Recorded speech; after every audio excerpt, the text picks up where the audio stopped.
Olá, o programa Grandes Temas está de volta e hoje nossos convidados analisam as propostas dos candidatos ao governo do Estado e os desafios para o desenvolvimento do Rio Grande do Norte. A propósito, nós discutíamos no primeiro bloco, não é? A questão da violência. Nós vamos acompanhar agora alguns trechos de propostas dos candidatos e o primeiro deles é exatamente sobre a questão da segurança. Vamos acompanhar. Precisamos colocar em dia, e é o que vamos fazer, colocar em dia o salário dos policiais, valorizar a carreira, recompor o efetivo do Estado. Para isso nós vamos fazer cortes, diminuir a quantidade de secretaria, fazer uma reforma tributária, simplificar a arrecadação do Estado para aumentar a nossa competitividade econômica e arrecadar mais dinheiro para colocar as contas em dia. E claro que modernizar as nossas polícias e trabalhar de forma articulada e organizada.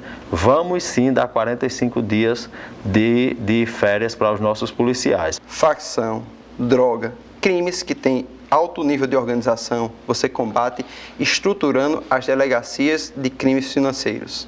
Eles vão lá atrás do dinheiro, do patrimônio de quem está à frente disso aí, bloqueia o patrimônio, quebra as pernas do crime. Esse é o caminho, isso foi feito nos estados que conseguiram expulsar esse tipo de crime de lá e nós vamos fazer no Rio Grande do Norte. Fortalecer nossa delegacia de crimes financeiros com muita tecnologia, integrando inclusive essas delegacias aos procedimentos de investigação, de forma que elas entrem automaticamente no ato do processo de investigação, gerando a prova e já dando início ao processo de bloqueio de patrimônio, de contas e de recursos desses criminosos. O que fazer? Primeiro, nós vamos atuar nas seguintes frentes: valorização dos agentes de segurança pública, investigação eficiente, investir em inteligência, uso de novas tecnologias, produção de pesquisa, de dados, reestruturar o sistema penitenciário e, evidentemente, que os investimentos nas áreas sociais, como as políticas de prevenção, por exemplo, educação, nós temos que ampliar os investimentos na educação. O Rio Grande do Norte tem cerca de 20 escolas apenas, no universo de 470 e pouco, escolas do ensino fundamental, que oferecem educação em tempo integral. Nós precisamos chamar a responsabilidade do governo federal para combater os crimes federais do Rio Grande do Norte. Esse grande crime organizado, a Polícia do Rio Grande do Norte sozinha não consegue combater. Nós iremos, tirando os jabutis do governo, recompor com concurso nossos policiais, vamos equipá-los, vamos treiná-los, vamos dar condição de trabalho a eles. Mas nós temos que chamar a responsabilidade do governo federal, porque a falta o desequilíbrio entre o crime organizado e a infraestrutura da polícia hoje é muito grande.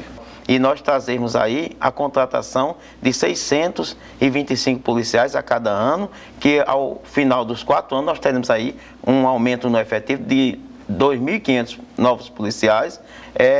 A criação de uma operação que se chama Elefante Seguro, onde nós vamos estar nas fronteiras para evitar as quadrilhas que migram para o Rio Grande do Norte, para também desarmar aqueles que estão armados e que entram no nosso estado, como também coibir também a entrada das drogas e também tantos outros fatores que podem ser evitados, mas sobretudo a violência no interior do estado do Rio Grande do Norte. Muito bem, acompanhamos aqui alguns trechos das entrevistas promovidas pela TVU Notícias, pelo programa TVU Notícias, com os candidatos ao governo do estado. O tema primeiro, Ana, Ruth, professor Geraldo Magela, Daniel, foi a questão da segurança. Eu queria que vocês comentassem um pouquinho as propostas dos candidatos. Começa contigo, Daniel. Eu queria fazer mais uma vez um papel de chato aqui da roda e me perguntar sobre, no final das contas, de onde vai sair o dinheiro, né? Porque eu quero lembrar mais uma vez que nós estamos com os salários atrasados, né?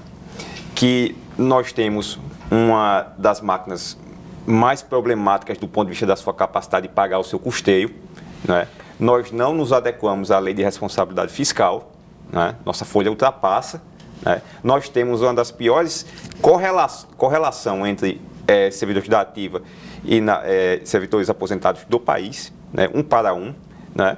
E não dá para dizer, por exemplo, que isso vai ser resolvido retirando os jabutis do governo, como eu acabei de ouvir. Nós temos a menor folha de comissionados do país. 0,5% da folha representa o pagamento de salários comissionados. Então, assim, me parece que falta realismo e nós não estamos discutindo aquilo que é fundamental, né? Enfrentar a crise e fazer com que o Estado passe a ter dinheiro, passe a produzir, ter recursos para enfrentar essas questões. Porque não adianta dizer que vai contratar 2 mil policiais se os atuais não estão recebendo seus salários em dia, né? Isso, para mim, parece relativamente óbvio. E tem um aspecto a ser considerado sobre isso. Qual é o aspecto? A gente tem, eu volto inclusive ao bloco anterior, quando eu dizia que o governo do Estado é algemado ao governo federal. Daniel falou muito bem, a questão de recursos. Concretamente, nós temos hoje a Polícia Civil do Rio Grande do Norte trabalhando com apenas 30% do seu efetivo. A Polícia Militar do Rio Grande do Norte tem 5 mil homens a menos do que a legislação preceitua para essa categoria. Nós temos o ITEP, inclusive, por força de uma recomendação do Ministério Público, que foi seguida, que foi acatada pelo governo do Estado, o ITEP está aí, tem um efetivo com 60% a menos do que necessitava. Ou seja, os candidatos e todos esses que apareceram agora nessa inserção, nesse VT, todos eles trazem o mesmo programa. Podem observar, muda o linguajar, muda a forma de apresentar, mas é o seguinte, a investigação tem que funcionar, tem que ser 100%, policiais, investimento total, aumento de policial, mas onde é que está o dinheiro? A Polícia Militar do Rio Grande do Norte falou também sobre a situação do sistema carcerário. O Rio Grande do Norte tem hoje 35 unidades com capacidade para 4.100 presos. E eu já estou incluindo a recém-inaugurada cadeia de Ceará-Mirim. Hoje o nosso sistema tem quase 8 mil presos, professor. Ou seja, nós temos um sistema de segurança falido. E o que é mais grave, com as facções lá de dentro e de fora, dominando e nos amedrontando. A gente tem um sistema de segurança falido, uma insegurança que vai ganhando vultos de números de ranking, seja Natal entre as 10 cidades mais violentas, seja o Rio Grande do Norte como estado que mais aumentou nesse recorte dos últimos 10 anos, mais aumentou a taxa de homicídios, e a gente tem candidatos ao governo que vão, de onde eu não sei, tirar dinheiro para colocar Polícia Militar, Polícia Civil, equipamentos, tudo 100%. Aumento de salário. Aumento de salário, e meritocracia também. A gente está algemado ao governo federal. E qualquer investimento na segurança pública, e o cidadão precisa disso, mas qualquer investimento passa necessariamente por recursos federais. O Rio Grande do Norte fechou o primeiro semestre agora com um déficit de 400 milhões de reais. Isso quer dizer devendo 400 milhões de reais. E ponto. Eu diria assim, não é? O agente dinamiza uma política interna de desenvolvimento, foi o tema que se levantou aqui, não é? Para que se gere emprego, se gere renda, se fomente o desenvolvimento. E essa solução, se não fizermos, tivermos a competência, especialmente do governo federal, de fazer isto, não é? Aumentar a arrecadação, se aumenta a arrecadação com a dinâmica da economia. Senão você não consegue aumentar, não vai tirar de onde? Vai fazer empréstimos por aí, e depois tem que pagar e fica na mesma roda viva. Então, esse debate que se restringe só à questão policial, ele é pouco, não é? Tem que ter uma política mais geral de dinamização, que gere os recursos que Daniel reclama para que se possa fazer isto, e a partir daí você pode fazer essa implementação. A professora Fátima colocou outras coisas ali, além da questão só meramente policial. A questão da violência está no âmbito do social, e o social não é uma questão de polícia. Não era assim que era o antigo presidente Washington Luiz, né? Não é a questão só de polícia. Aí você tem essas outras questões. Primeiro, a grana para aparelhar, para organizar, para formar inteligência, não é? Isso é fundamental. E segundo é você barrar a caminhada dessa meninada para o crime. Como é que você vai fazer? A gente tinha alguns programas com relação a isso. O que era o Pronatec? Quem não conseguia avançar um pouco mais, chegar a uma escola técnica, chegar à universidade, adquirir uma profissão, não é? Era especializado. Ele seria um eletricista, um pedreiro, um pintor, ele iria fazer alguma coisa. Ou você dinamiza uma sociedade para que ela vá absorvendo os seus diversos estratos essa população. Você, como polícia, você não resolve. Quer dizer, a questão social, sim, essa é uma fornalha que produz a marginalidade, a carência, é isso. Deixa eu contar um exemplo terrível que aconteceu essa semana lá em Ponta Negra, lá na vila. Uma senhora com 4 filhos, verdade. A assistente social me falou isso hoje. E esses 4 filhos dormiam na mesma cama com ela. Um deles dormiu por cima do menor. Matou, morreu a criança. Você percebeu? A questão social, isso é uma violência. É uma violência na medida em que ela não tem assistência, ela não tem apoio, ela não tem os meios. Não é? Ela recebe 120 reais da Bolsa Família. Então, tá. O esposo foi embora, o marido abandonou, desapareceu e etc. Então você tem diversas formas de violência, além dessa, que atinge diretamente, fisicamente, o cidadão. Essa da exclusão. E que essas 4 crianças, possivelmente amanhã depois, elas estarão nesse rol, né, da prática de certos atos ilícitos. Então, nós temos uma questão social mesmo, é grave mesmo, desde os recursos para aparelhar a polícia, até os meios para fazer com que o ser humano ascenda. Se o país não fizer isto, se os governos, não tiverem as propostas de dinamização da economia interna, nós estaremos, de fato, eu concordo com o Daniel e com o Ruth, nós estaremos perdidos. A barbárie vai tomar conta, sim, disso aí. Pois é, professor Geraldo Magela, Daniel e Ana, vamos trazer agora uma outra pauta, que é a questão da saúde. Então, vamos acompanhar alguns trechos de propostas dos candidatos nessa série de entrevistas que aconteceram aqui no programa TVU Notícias. Vamos acompanhar. Você tem um erro, não. Tem uma opção política em pegar recursos públicos e fortalecer a iniciativa privada em detrimento do serviço público de saúde. Então, nós queremos reverter isso. Significa que vamos resolver isso agora, da noite para o dia? Não. Mas tem que começar esse processo de mudança de investimento, priorizando a saúde pública e não fortalecendo o serviço privado. Na realidade, vamos fazer uma reconfiguração da saúde do Estado.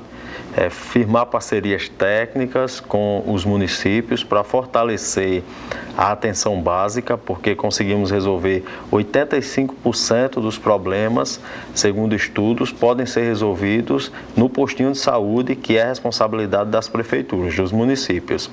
Investir no saneamento básico do Estado através da CAERN e através de parcerias com recursos também da FUNASA e os municípios para fazer com que o recurso de saúde e as despesas de infraestrutura ajudem a solucionar o problema. A cada R$1 que é investido no saneamento básico, significa a economia de R$4 em saúde. Ok, tá bom, temos aí duas propostas, 2 candidatos, né? Mas já dá para a gente ter uma noção de como a temática é posta nos programas. Mais uma vez, a gente tem um grande desafio sobre a questão dos recursos, né? A Daniel falava agora há pouco, Ana, de como é que a gente financia uma política de saúde, já que ela é partilhada pelas entidades, né? Federal, governo do estado, governo municipal. E me chamou a atenção o que o candidato apresentou, acho que foi o candidato Freitas Júnior, ele disse, não, vamos convocar as prefeituras, mas as prefeituras não têm recursos, está convocando a pessoa errada. As prefeituras não têm recursos. O que as prefeituras fazem, lamentavelmente, elas insistem na prática da ambulancioterapia. Contrata a ambulância, coloca o combustível, está resolvido. Manda o paciente vir para Natal. Algumas que estão evoluindo um pouquinho mais fazem o chamado consórcio. O outro candidato que apareceu foi o candidato Dário Barbosa. Ele dizia, não vamos fortalecer a iniciativa privada, vamos fortalecer os hospitais públicos. Mas os hospitais públicos, eles não têm condição de abarcar as cirurgias de alta complexidade. O único hospital público hoje de Natal que faz uma cirurgia, por exemplo, uma cirurgia cardíaca ou que faz uma neurocirurgia é o Hospital Universitário Onofre Lopes, que recebe todos, ou seja, não há como, tem que buscar sim a iniciativa pública, através das cooperativas, através dos convênios com os hospitais. Não dá para dizer, vou fazer e esperar 2, 3 anos para concretizar isso, porque 2, 3 anos quer dizer milhares de pessoas morrendo, algumas silenciosamente, silenciosamente, outras gritando, mas todas vítimas fatais da falência da saúde pública no estado do Rio Grande do Norte. Me chamou a atenção porque nenhum dos candidatos atentou para um aspecto nevrálgico da saúde. Nós temos o estado que tem o maior número de hospitais regionais proporcionalmente à população. O estado que tem o maior número de hospitais regionais no país, proporcionalmente à população, é o Rio Grande do Norte. Agora, quantidade, também nesse caso, não quer dizer qualidade. Os hospitais regionais, Daniel, estão falidos. E recentemente um secretário, que é até da UFRN, tentou reverter, o secretário de saúde do governo do estado tentou reverter essa questão, né? No sentido de diminuir a quantidade dos hospitais, porque ele acreditava que, infelizmente eu vou dever o nome, eu vou ficar devendo o nome dele, não estou conseguindo puxar pela memória. Mas foi o mais recente secretário estadual de saúde. O secretário George Antunes. Não, mas foi o anterior, que era ligado ao FRN. Né? Ele tentou... Cipriano, acho que ele é professor Cipriano. Tentou diminuir a quantidade de hospitais para fazer com que esse atendimento mais básico se tornasse mais eficiente e você tivesse uma diminuição do custeio da rede sem perder qualidade. Né? Porque nós temos, por exemplo, muito mais hospitais do que o estado do Ceará, um estado muito maior do que o nosso, isso é um absurdo. Né? E, infelizmente, pela pressão política dos deputados estaduais preocupados com sua reeleição, esse projeto não foi para frente. E a gente tem hospitais regionais em demasia que não funcionam a contento em decorrência dessa lógica que está completamente ultrapassada. E, na verdade, Daniel, assim, as pessoas muito rapidamente, né, esquecem-se que investimento hoje é gasto corrente no futuro. Né? Então, se você abre um monte de hospital, obviamente você não tem condições de sustentar isso com qualidade que o serviço exige. Veja a situação que me chamou a atenção e confesso a vocês que eu fiquei alarmada, e por que não dizer com um tom de revolta. Nós temos no Rio Grande do Norte 5 unidades de pronto atendimento, 5 UPAs prontas, mas prontas que eu estou dizendo com a estrutura completa e não funcionam há 1 a 2 anos. Essa reportagem, esse dado, aliás, saiu há pouco tempo do Ministério da Saúde. Sabe por que as prefeituras dizem que não estão colocando as UPAs para funcionarem? E aí eu lembro que você me dizia, professor, porque não tem recursos para manter. Saúde quer dizer instalação e manutenção. Agora, é uma aberração a gente ter milhares de pessoas aguardando por atendimento em filas e nos darmos ao luxo de unidades de pronto atendimento em cidades polo, por exemplo, como Santa Cruz, estarem fechadas há mais de 1 ano, prontas, acabadas e fechadas. Olha, diante desse relato, qual é a lógica que o governo federal estabelece para congelar recursos destinados à saúde? Que lógica é essa? Quer dizer, se relata, e esses hospitais, de alguma forma, é feito através de convênio com o governo federal. Sim. Não é? Aí depois não há, você chega, congela isso aí, morram por lá. Quer dizer, política que tem que ser revista. Se você não rever essas políticas, baseado no debate que estamos fazendo e na observação da carência do Estado em todas as áreas, então como é que nós vamos retomar alguma política de apoio, de reformulação da saúde pública? Não tem como. Porque, veja, eu conversava muito na época do Rui Pereira, que foi secretário. Eu disse: olha, Rui, você só resolve o problema do Valfredo se você resolver o problema lá atrás, lá em Pau dos Ferros, lá em Caicó, não é? Se você tem que ter recursos para você reter essas pessoas lá, fazer uma seleção, mandar para cá as pessoas que de fato precisam fazer determinadas cirurgias, aí você vai minorar a situação do Valfredo. Se você não resolver isso, ele não conseguiu. Ele não resolveu, porque não havia os recursos também já naquela época para fazer isso. Então você tem uma situação mais estrutural, você tem uma quebra da estrutura do país, de uma forma muito grande, muito geral, né? E que ou se retoma, vou dizer novamente, um projeto de dinâmica interna de desenvolvimento que gere renda, que gere meios, que aumente o PIB, que etc. Uma política bem centrada, bem definida nisso. São gargalos difíceis de serem resolvidos pelas administrações locais, seja do Estado ou do município. Não tem como fazer isso, é muito difícil. Perfeito. Professor, a gente vai agora trazer o tema da gestão, agora administração e gestão, né, para os estados e vamos acompanhar então algumas propostas dos candidatos para nós debatermos aqui. O Estado do Rio Grande do Norte tem muito servidor temporário que é sequer necessário. Tem muita terceirização desnecessária. Tem terceirização importante, mas tem muita terceirização desnecessária.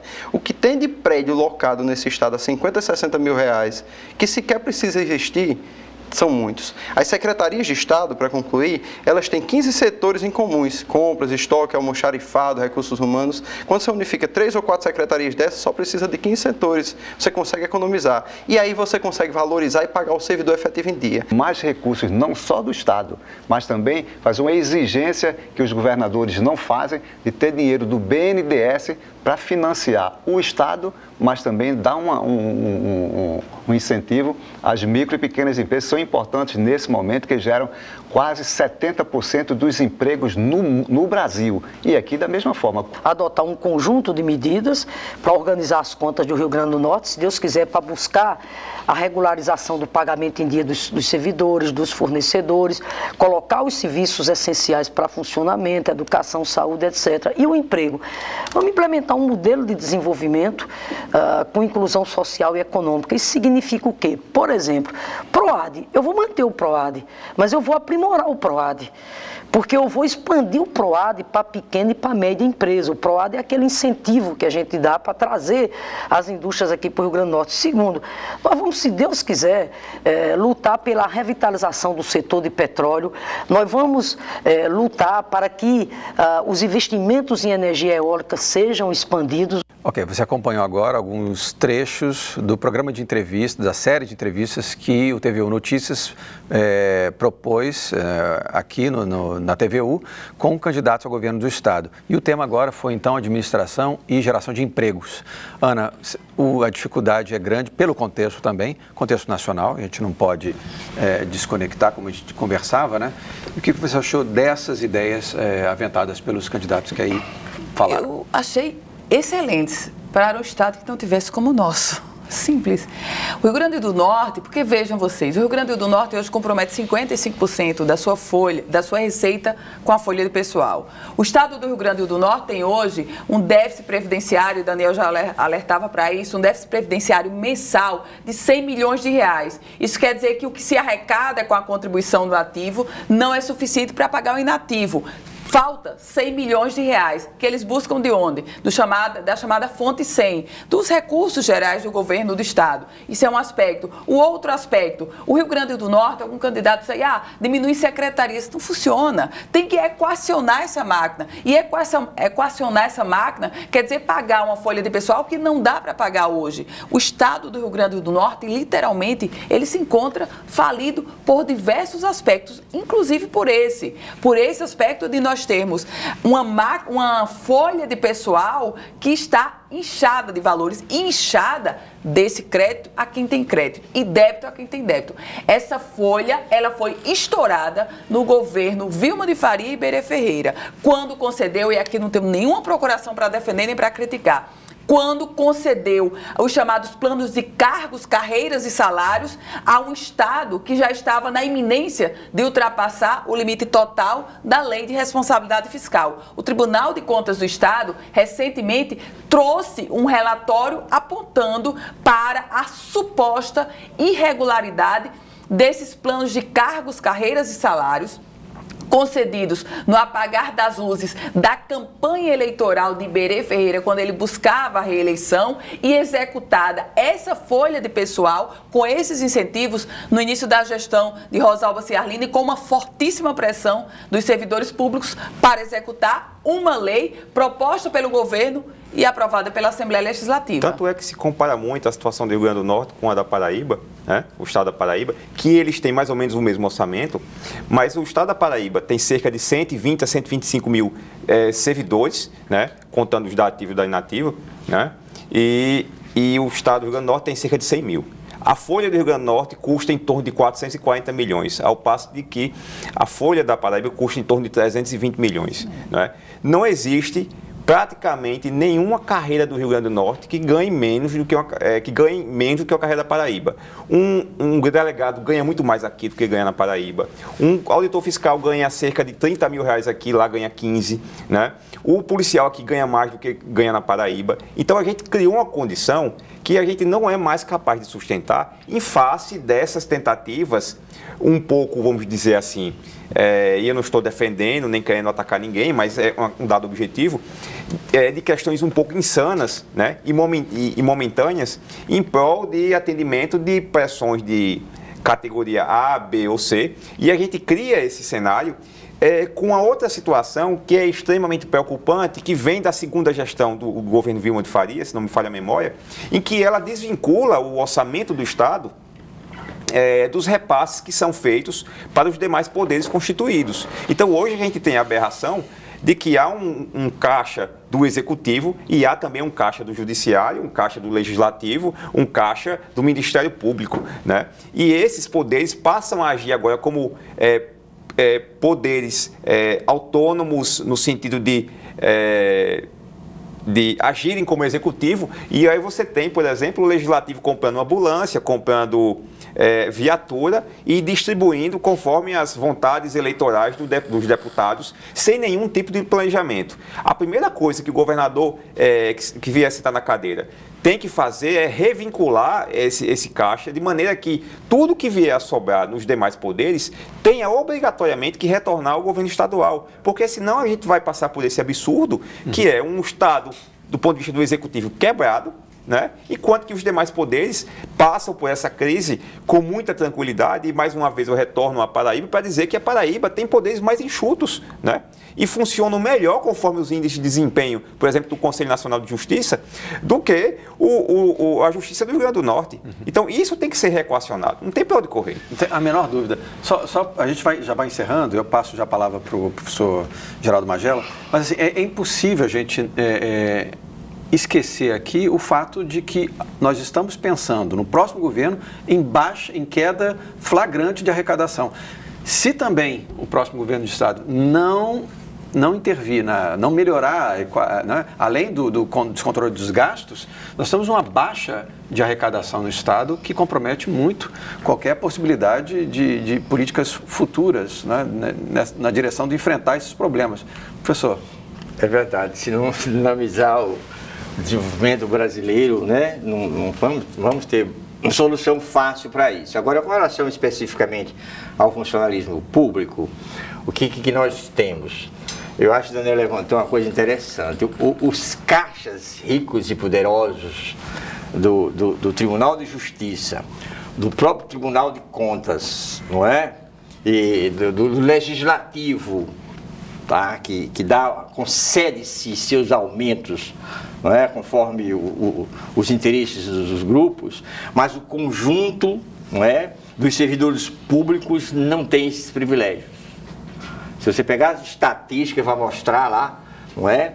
É um salário 2, 3 no máximo, é o que a grande maioria do servidor público recebe. Agora, esses gastos estão concentrados especificamente em determinadas categorias, essas que têm o poder de negociação, de concessão de privilégios, não é? De cobertura de certas figuras. Professor Magela, aí tem. Sabe quanto ganha um agente da Polícia Civil com as incorporações já feitas aqui no Rio Grande do Norte? 12 mil reais. O Estado do Rio Grande do Norte tem a condição de pagar um salário como esse? Você percebeu? Quer dizer, você tem algumas categorias que tem poder, não é? Negocia com o governador, não é? Faz uma negociação. É uma troca, né? Você tem uma sociedade que não dialoga com as massas, com o povo. Esse Estado, ele tem, em sua história, jamais chamou a sociedade para debater seus problemas. Ela resolve muito facilmente. O que é democracia na cabeça dos nossos dirigentes? Democracia é você articular bem os seus grupos, dividir bem os espaços de poder e de privilégios e está resolvido. E a massa lá fica. A massa dos servidores da educação, os servidores mesmo que de apoio à secretaria. Veja quanto é que ganha isso. Muito pouco. Agora está concentrado lá. Agora, como enfrentar esses grupos que são poderosos, que têm poder de decisão, de condenação, de absolvição e etc. Quer dizer, você tem uma máquina hoje muito bem montada de privilégios de determinados grupos. Perfeito. Bom, a gente está chegando ao fim do programa. Eu queria agradecer imensamente ao professor Geraldo Magela, Daniel, eu que agradeço. Ana Ruth, por terem colaborado com o debate do programa de hoje. E queria também agradecer a vocês que participaram conosco aqui, que acompanharam o programa nessa noite. O programa Grandes Temas fica por aqui, mas você pode continuar conectado com a gente pelo Facebook. Lá você acompanha o tema e os convidados dos próximos programas e pode rever programas anteriores. Não se esqueça também de enviar sugestões de temas futuros. Então, curta a nossa fanpage. O programa Grandes Temas também está no canal TVU no YouTube, TV Universitário no YouTube. Então, agradeço a você que nos acompanhou e até segunda-feira que vem. Uma boa noite.